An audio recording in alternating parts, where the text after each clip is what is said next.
Hai, balik lagi bersama saya. Setelah berkeliling di perkotaan di negara maju, saya kepikiran dan riset cari-cari tahu kenapa orang-orang yang sekolahnya tinggi, kuliah sampai S2, membaca buku self development, tahu pentingnya parenting, justru banyak yang memutuskan untuk tidak punya anak. Kenapa? Jawabannya karena mereka sadar punya anak itu berat, butuh waktu, butuh uang, energi, bahkan pengorbanan mimpi pribadi.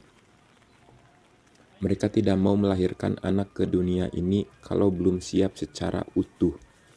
Mereka paham soal overpopulasi, krisis iklim, hingga dampak parenting terhadap mental health. Mereka berpikir daripada punya anak, lalu menjadi orang tua setengah-setengah, mending tidak usah sekalian. Secara logika ini masuk akal, tetapi secara sosial ini bisa menjadi bom waktu. Lihat saja contohnya Jepang, negara maju dengan berpendidikan tinggi tapi angka kelahirannya anjlok karena banyak anak muda yang memilih tidak menikah, dan jikapun ia menikah mereka memilih child free atau tidak punya anak. Akhirnya populasi menua, tenaga kerja berkurang, dan ekonomi pun goyang. Di sisi lain, kenapa di negara kita justru yang berpendidikan rendah malah punya banyak anak? Ini fakta dan ironis.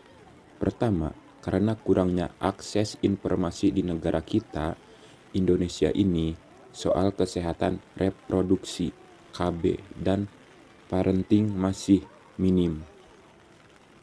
Banyak yang menikah muda langsung punya anak, terus lanjut tanpa pernah memikirkan soal kesiapan atau masa depan anaknya nanti. Kedua, dalam beberapa lingkungan sosial, punya banyak anak masih dianggap simbol kesuksesan atau keberkahan. Banyak anak, banyak rezeki. Masih jadi mindset umum.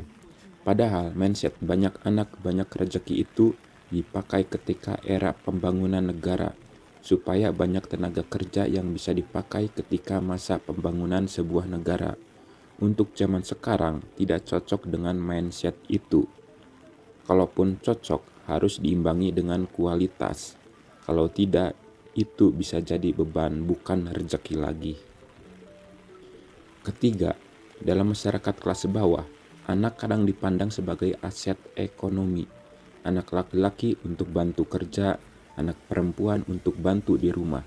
Jadi semakin banyak anak, semakin banyak bantuan. Keempat, kadang memang karena tidak mengerti cara merencanakan keluarga, seks dijalani, anak datang, ya diterima. Siklusnya berulang tanpa pernah diinterupsi oleh edukasi.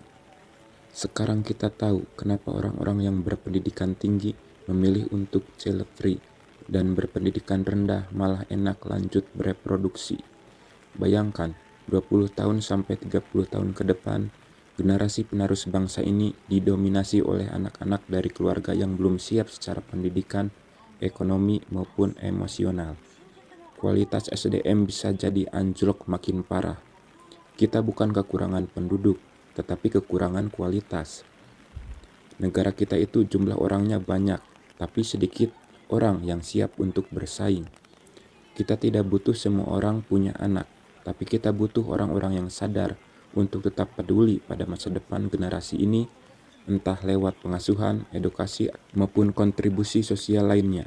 Jadi bukan tentang punya anak atau tidak, tapi tentang siap atau tidak kita memikirkan apa yang akan kita wariskan ke dunia ini. Mau punya anak atau tidak itu pilihan pribadi, tapi ada satu hal yang tidak bisa kita lepas, yaitu pendidikan. Pendidikan yang bisa mengubah pola pikir masyarakat, mulai dari sekolah, berkeluarga, hingga sosial media. Tentang cara mengatur uang, cara menjadi orang tua, dan bertanggung jawab. Kita perlu mengubah mindset. Bukan hanya anak yang harus banyak, tapi kualitas anak yang lebih utama. Gimana menurut kalian?